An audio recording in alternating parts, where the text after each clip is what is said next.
Sejarah lato-lato. Assalamualaikum warahmatullahi wabarakatuh. Kali ini kita akan membahas tentang sejarah lato-lato. Sumber penulisan sejarah ini diambil dari tempo.co Jakarta. Lato-lato menjadi permainan yang tengah digandrungi di berbagai kalangan mulai dari anak-anak hingga orang dewasa. Lato-lato sempat mendapat larangan di Amerika, sementara di Indonesia permainan ini tengah viral di masyarakat.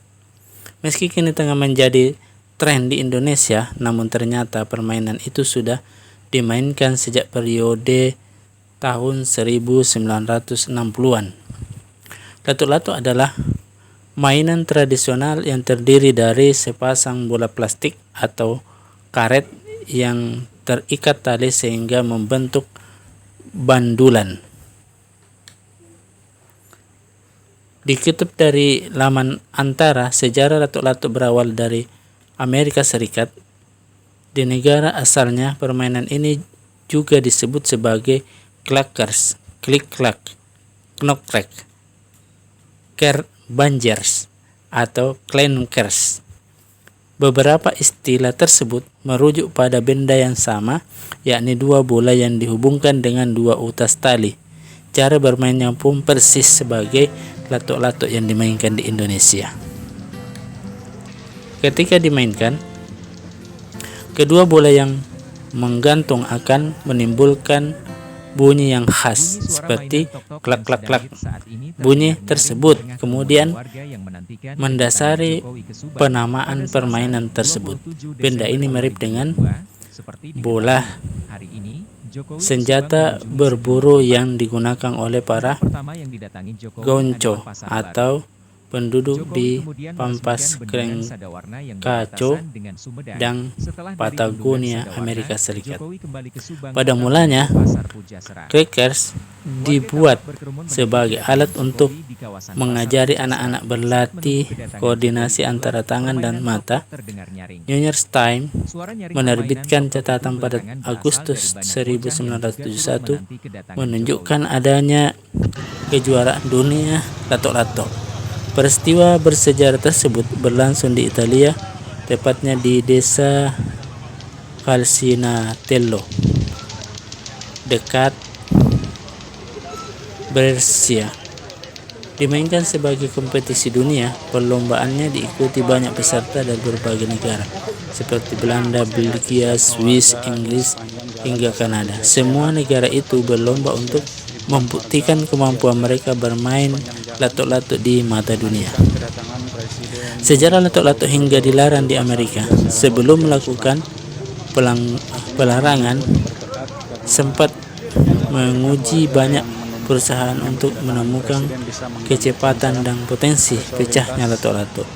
Beberapa tahun setelah, pada tahun 1973, Consumer Product Safety Commission atau Komisi Keamanan Produk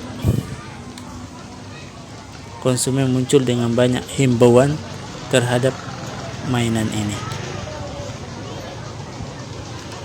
Melansir website Komisi Keamanan Produk Konsumen Amerika Serikat atau disingkat dengan CPSC, United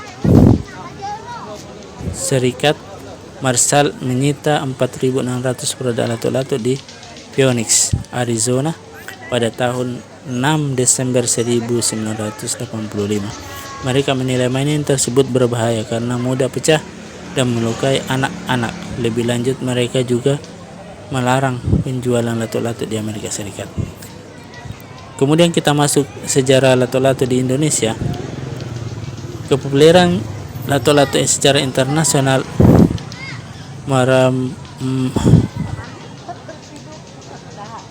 merambah ke Indonesia sekitar tahun 1999. Mainan ini populer dimainkan dengan anak-anak Indonesia. Meski populer pada tahun 90-an, sejarah permainan lato-lato sudah dimainkan sejak tahun 1970-an. Bentuk mainan pun tidak berubah, hanya saja tidak lagi menggunakan kaca temper, tetapi diubah dengan plastik polimer. Bahwa ini dianggap jauh lebih aman dibandingkan pendahulunya. Meski demikian, permainan ini tetap berisiko pecah, tetapi dengan risiko partikel pecahan tidak membentuk proyektil layaknya kaca melansir Quartz. Saat ini, lato-lato di Indonesia lebih populer dengan sebutan lato-lato. Nama tersebut berasal dari bahasa Bugis dan berubah menjadi kato-kato di Makassar. Sementara di beberapa daerah di Pulau Jawa, permainan dulunya disebut dengan tek-tek sebagaimana bunyi yang dihasilkan. Demikian sejarah lato-lato yang saya ambil dari tempo.co.